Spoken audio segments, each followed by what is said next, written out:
Salut et bonjour à toutes et à tous, soyez les bienvenus sur France 3 Corse via Stello, sommaire d'audier de ce mardi 5 novembre. Prenez-vous soin de l'air intérieur de votre maison, de votre appartement, ils sont souvent plus pollués qu'on ne le pense.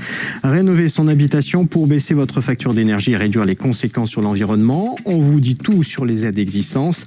Et puis Instagram, TikTok, X, utilisateurs réguliers ou occasionnels, comment protéger sa vie privée sur les réseaux sociaux. Boris Brunel, notre spécialiste en cybersécurité, nous dira tout dans un instant. Mais pour commencer, regard sur la qualité de l'air avec les cartes que nous fournit Qualitaire Corse et vous le voyez, RAS ou presque, la situation est correcte avec des niveaux proches de la normale. Seul petit bémol, en raison de l'ensoleillement, les niveaux de concentration d'ozone sont un petit peu plus élevés que la normale, mais rien d'alarmant, vous le voyez, pour aujourd'hui et pour les jours suivants. Voilà pour la qualité de l'air extérieur, mais en ce qui concerne l'air intérieur de votre maison ou de votre habitation, savez-vous que l'air y est 4 à 5 fois plus pollué qu'à l'extérieur? Or, nous y passons près de 80% de notre temps, que ce soit chez nous, à domicile ou sur notre lieu de travail. Quels sont les principaux polluants? Comment faire justement pour en limiter les effets? On en parle tout de suite avec mon premier invité.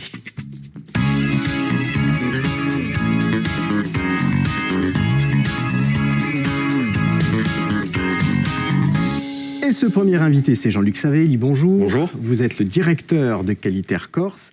C'est toujours surprenant, l'air que l'on respire à l'intérieur, que ce soit sur notre lieu de travail ou à domicile, est souvent plus pollué que l'air extérieur.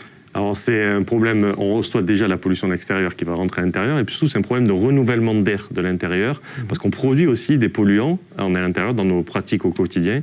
Donc ça fait qu'on va se retrouver souvent dans des ambiances qui sont assez polluées, d'où la nécessité de renouveler justement cet air avec de l'air extérieur qui permet de baisser les niveaux de pollution de l'air intérieur. Alors avant de voir justement comment faire pour améliorer cette qualité de l'air intérieur, quels sont les différents polluants auxquels on est confronté et sollicité Alors, à l'intérieur? Il y en a plusieurs, on va retrouver plein de polluants. On parle plutôt, ce qui est intéressant, plutôt c'est différentes sources de pollution qu'on va avoir. Donc on a parlé tout à l'heure de l'air extérieur, les polluants extérieurs qui peuvent rentrer à l'intérieur. Après, il y a d'autres sources de pollution, souvent liées ou aux pratiques que l'on fait à l'intérieur, ou à même des pollutions naturelles. Alors les pratiques, on va retrouver, alors lorsqu'on est dans une habitation, par exemple, selon comment on se chauffe, si on se chauffe avec une cheminée, on va avoir un impact important sur la qualité de l'air intérieur. Après, il y a d'autres pratiques comme le bricolage, la cuisine, ou, plus important, le nettoyage, qui est une source importante de polluants de l'air intérieur. Donc il faut être très vigilant lorsqu'on fait de la peinture, par exemple. En cuisine aussi, vous nous dites, avec quel type de produit? Pour tout ce qui est matériaux, notamment maintenant, il y a des étiquettes qui existent, notamment sur les peintures en particulier, mais sur l'ensemble des matériaux, qui définissent la quantité, notamment des composés organiques volatiles, qui sont une source de polluants. Et donc il faut choisir, là aussi, des étiquettes. On connaît bien maintenant ce type d'étiquettes, en prenant la catégorie A+, voilà, qui permet d'avoir notamment 100 COV sur les peintures en particulier. Après, sur d'autres pratiques, la cuisine, on va retrouver tout ce qui est friture, ou alors tout ce qui est humidité, avec toutes les pratiques de cuisine, essentiellement. Et là où on focus encore plus, c'est sur la partie nettoyage. Donc pendant des années aussi, à cause ou grâce à la publicité, on nous a fait croire que la propreté avait une odeur, alors qu'en fait la propreté n'a pas d'odeur. Donc là maintenant, on rajoute des composés chimiques qui font des odeurs souvent non naturelles, et qui nous font croire que plus ça sent et plus c'est propre, alors que c'est pas du tout le cas, quoi. Alors, revenir à des produits ménagers beaucoup plus basiques, peut-être, Oui, voilà, on va en trouver sur Internet, et puis il y a plein de sites qui nous permettent de faire même nos propres produits avec ne serait-ce que du vinaigre et du savon de Marseille. Voilà. Il y a aussi les pollutions naturelles. Quelles sont-elles ? Alors, la pollution naturelle, on va retrouver des sources du type allergène la plupart du temps. Donc, ça va être les animaux que l'on a. Souvent aussi, peut-être des plantes aussi, des fois, quand on les arrose un peu trop. On peut retrouver aussi des polluants, des pollens qui vont rentrer aussi également à l'intérieur. Ou alors des polluants un peu plus minéral, comme l'amiante, donc l'amiante environnementale notamment, et aussi le radon. Donc le radon, c'est un gaz qui va émettre au niveau du sol, c'est un gaz radioactif qui n'a pas d'effet sur la santé en air extérieur, mais lorsqu'il va s'accumuler en air intérieur, on peut avoir de grosses problématiques par rapport à ce gaz-là. Vous l'avez déjà évoqué en préambule, quels sont les moyens dont nous disposons pour améliorer cette qualité de l'air intérieur ? Alors, en gros, 2 actions. La première, vraiment, c'est l'aération, la ventilation régulière des habitations, y compris en hiver. Par exemple, on voit qu'en hiver, lorsqu'on ouvre 10 minutes, ça suffit pour renouveler une pièce entière. On va descendre de 1 degré à peu près la température, et dès qu'on ferme, on va retrouver une température normale. Donc même en hiver, il ne faut pas hésiter à bien aérer. Ne surtout pas donc calfeutrer les pièces. Voilà. Et donc ce point-là. Et après, effectivement, par rapport aux sources de pollution que j'ai citées tout à l'heure, veiller à diminuer au maximum ces émissions dues à ces différentes sources. Quel est le rôle de Qualitaire Corse par rapport à ces pollutions d'air intérieur? Donc vous avez indiqué, nous ce qui nous intéresse, c'est l'exposition des personnes à la pollution de l'air. Donc on travaille beaucoup sur l'air extérieur, mais comme on passe beaucoup de temps à l'intérieur, on s'intéresse également beaucoup sur la qualité de l'air à l'intérieur des bâtiments. Donc on accompagne notamment les collectivités dans le cadre de leurs obligations réglementaires dans les lieux qui reçoivent le public. On a essayé d'accompagner les écoles, notamment à la mise en place de capteurs de CO2 pour voir s'il fallait renouveler l'air et ainsi de suite. Et on fait aussi beaucoup de sensibilisation avec les scolaires. On a notamment une petite maquette qui nous permet d'expliquer aux enfants les différentes sources de pollution.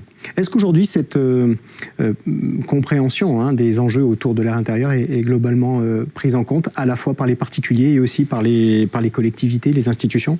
Ça commence un peu, mais il y a encore beaucoup de travail à faire, notamment sur le projet Radon, sur lequel on travaille, qu'on lance tout prochainement. L'idée, c'est de cette problématique-là. Donc, en fait, le radon, on se trouve que la Corse, on est à peu près 4/5 du territoire qui est concerné par cette problématique-là, une problématique forte. Donc on a besoin d'avoir plus de connaissances sur ces types de composés. C'est pour ça qu'on lance une campagne où on va donner ce qu'on appelle des dosimètres. Donc on va pouvoir mesurer dans toutes les maisons. Donc j'appelle d'ailleurs à la candidature les collectivités qui seraient intéressées ou les particuliers, donc nous contacter.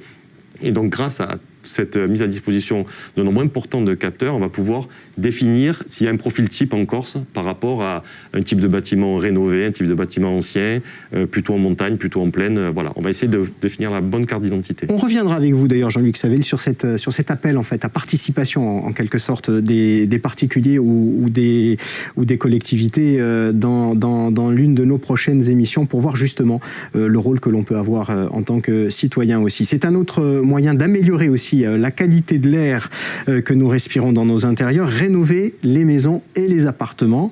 Cela fait aussi baisser les factures et s'inscrit dans une meilleure prise en compte de l'environnement. Alors par où commencer? Réponse avec notre prochain invité.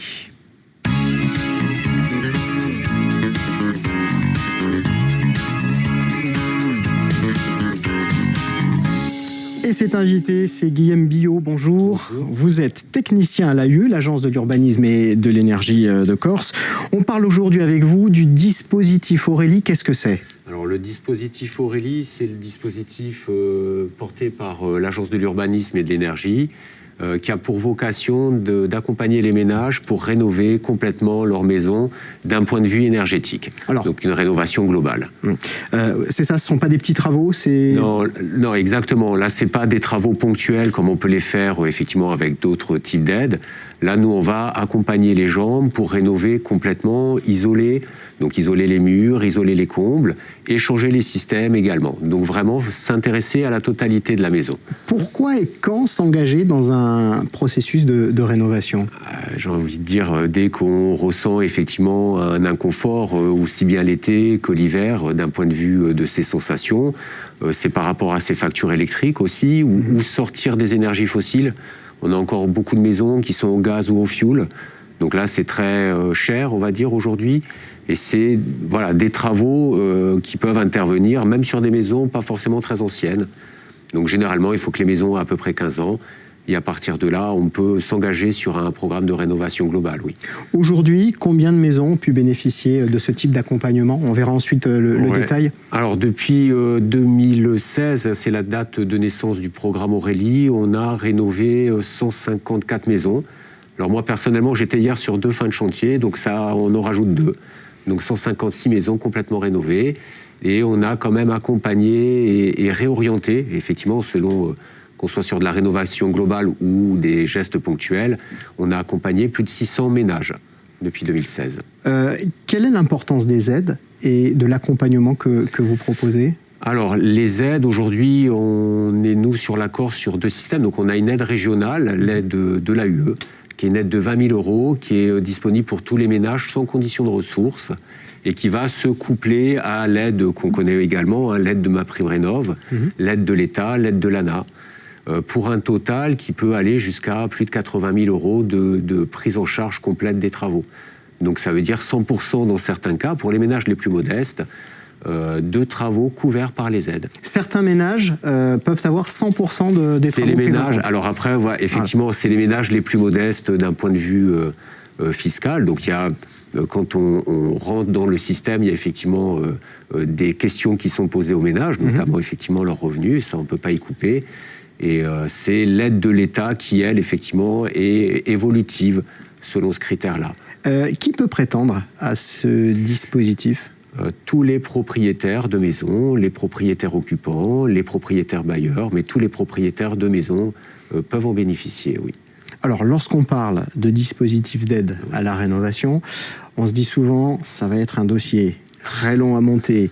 Il va falloir que j'ai 1, 2, 3, 4, 5 interlocuteurs. Comment ça se passe ? À qui je m'adresse et comment faire en sorte que ce soit le plus simple possible ? Alors, on essaie, alors l'Agence de l'urbanisme et de l'énergie, avec les services de l'État, on a travaillé effectivement à une convergence des systèmes. Aujourd'hui, il y a encore 2 parcours.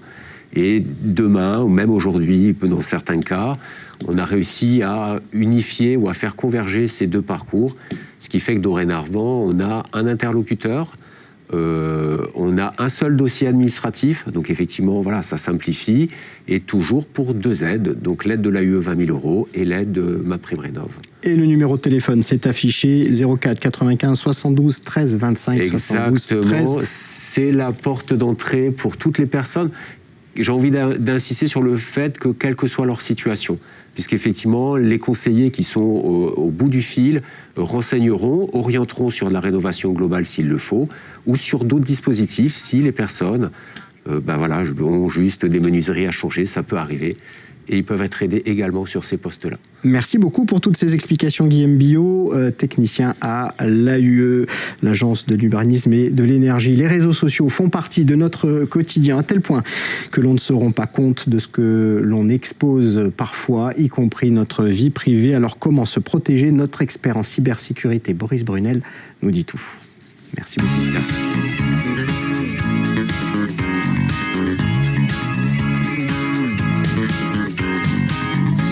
Bonjour.